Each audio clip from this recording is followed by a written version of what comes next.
Hi everybody, how are we all doing? So it is Tuesday, the 3rd of December 2013. Yes, we are now in December. Oh dear, this time next month it'll be January 2014. Good lord. Right, special Arrow character spotlight coming up to do with Barry Allen, aka The Flash, who's going to appear in The Scientist tomorrow. Oh my god. We've waited a long time for this since it was announced that he was going to appear, so I will get onto his background and origin and stuff and what's going to happen for him on the show and such in the future for The Flash as well. Before that, first of all, I obviously want to mention that my competition that I'm running for the Arrow characters spotlight videos started last week Saturday. Okay, you've got until this Friday, 6th of December, to send your entries in. I've only had one entry so far, just one, but I think it's going to be hard to beat. I'm already in love with it. That's all I'm going to say. So, and what's the prize? You will get all the digital collections of all the chapters of Arrow that have been released thus far. Okay, I think there's 37 so far. So they will be collected in like one, segment as such, but it will be all of them. So that's basically the prize. So yeah, as I say, come on, get your entries in. I'll put all the details below, and yeah, go nuts is all I'm going to say. But as I say, one entry so far, but I think it will be hard to beat. Yesterday obviously was the final, thank God, the UK release of Man of Steel on Blu-ray and DVD and all that sort of stuff. And well, I'll just get cracking into it, shall we? So I bought the 3D. As you can see, it's changing already. The lenticular cover there with Zod and of course Henry Cavill as Superman. There you go. So Michael Shannon as Zod as well. So this includes the Blu-ray 3D and the 2D Blu-ray as well. I even got the Man of Steel book case. See what I did there? Also Blu-ray 3D and Blu-ray as well. But this is not going to be opened. It's staying in the cabinet behind me, as you can see, and then there's the back of it as well. Okay, and Amazon were obviously doing their Black Friday week, starting last week and ended on yesterday actually, yeah, or Sunday even. And amongst the stuff that I decided to buy was this, the Superman DVD collection.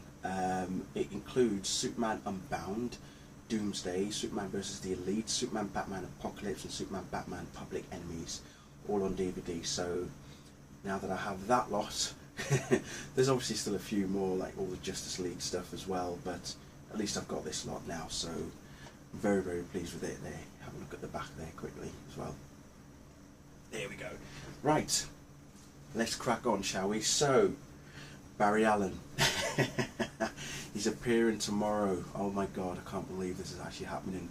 Played by Grant Gustin from Glee. Andrew Kreisberg actually did an interview where he said that their search for Barry Allen was an exhaustive one, and when they came across Grant, he found him to be charming, funny, witty, and all of these other awesome compliments that he was giving him. And you look at Barry Allen, and he is, well, at times he's clumsy, and because he's a police officer, but he's a forensic scientist. He does, well, he's nerdy, but he's not nerdy. He's more of a dork, basically. He's really more of a dork than anything. He's always late, never turns up on time for anything, and it will show. I think it will show in the episodes as well. This has actually been classed, both The Scientist and next week's episode, Three Ghosts, have been classed as a two-part mid-season cliffhanger.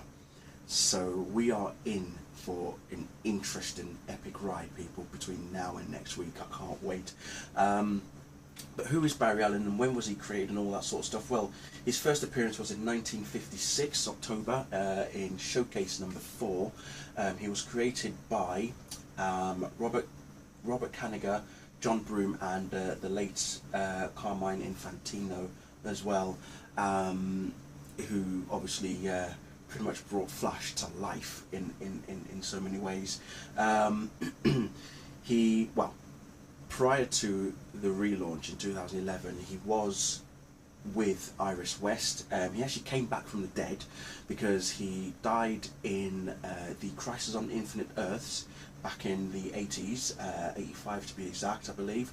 And then after that, Barry Allen died, Wally West then took on the mantle as the Flash. But then, as I say, he returned in Final Crisis. His presence was felt in Infinite Crisis, but then in Final Crisis was when he came back with the help of the Legion of Superheroes, if I remember correctly.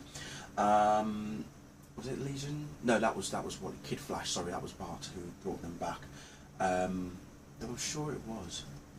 Well, I'll have to reread. But anyway, do apologise. Where am I? Yeah. So how does he become the Flash? Well, he's working in his lab, working on a case regarding his mother, Nora, who was murdered supposedly by his dad, Henry, but we later found out that it was not even his dad. It turned out to be well, the story sort of changed, but it turned out to be Professor Zoom from the 25th century. So he was, as I say, he was in the lab working, and it's a thundery, stormy night. Flash of lightning hits his lab with all the chemicals around him. It gets mixed up with his DNA, and boom, he's the Flash. But the best thing that I love about Barry Allen is that he has read comic books. I mean, the way that they talk about Barry in the comics is that he's a fan of Jay Garrick.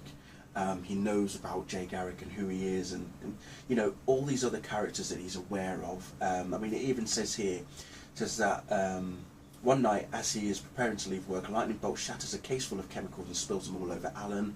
As a result, Alan finds that he can run extremely fast and has matching reflexes. He dons a set of red tights sporting a lightning bolt, dubs himself the Flash after his childhood comic book hero, Jay Garrick, and becomes Central City's resident costume crime fighter.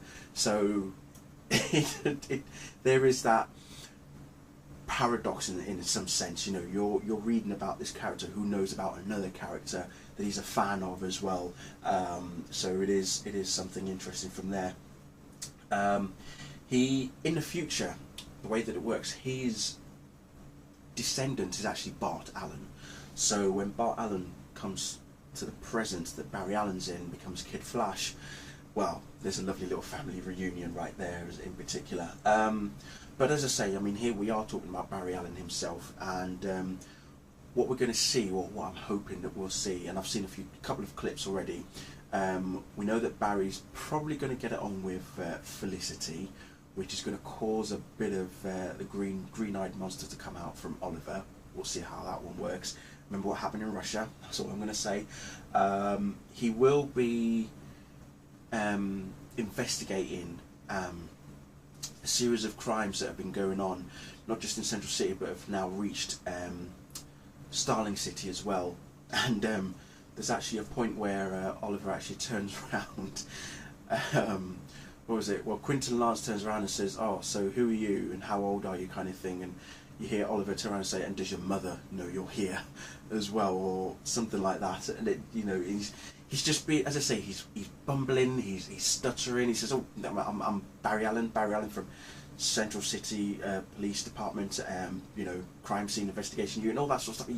He's got the quirkiness, he's got that bumbliness, and it looks like, I think he is going to work it really well. And I'm already seeing a lot of tweets of people actually praising him. Some of the people who've got to see the episode early, giving him so much praise, and I'm looking forward to it. I really am looking forward to it. And obviously, episode 20 was supposed to be the, you know, backdoor pilot as such for the Flash, but they've changed it now, in that they're actually going to give Flash a traditional pilot.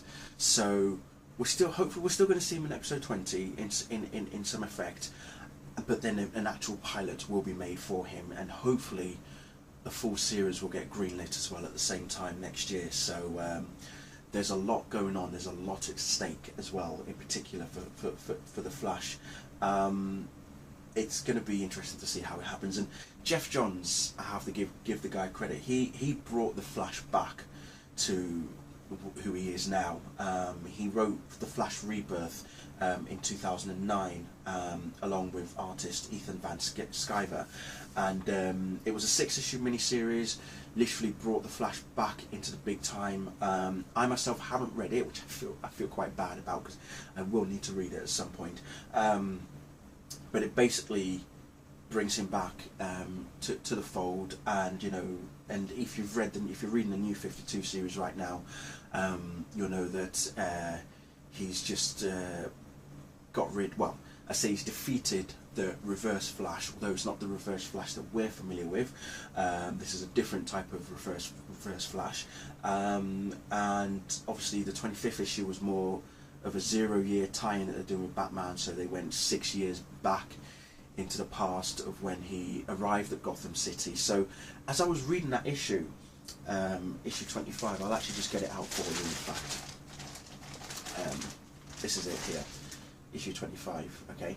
As I was reading that issue, there were moments where I felt like I was actually watching The Scientist, and I'm sure that when I watch The Scientist, I'm sure I'm going to see echoes of this issue as well, in particular because this is Barry before he even became the Flash.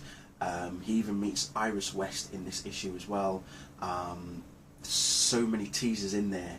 I mean, if you've not even read The Flash to begin with and you read this issue, if you kicked off with this issue, there's so many teasers in there, right in there, to tell you how, you know, where his future is going to go and such. So, as I say, I'm sure reading that and then hopefully seeing what's going to happen in The Scientist tomorrow night will be very interesting.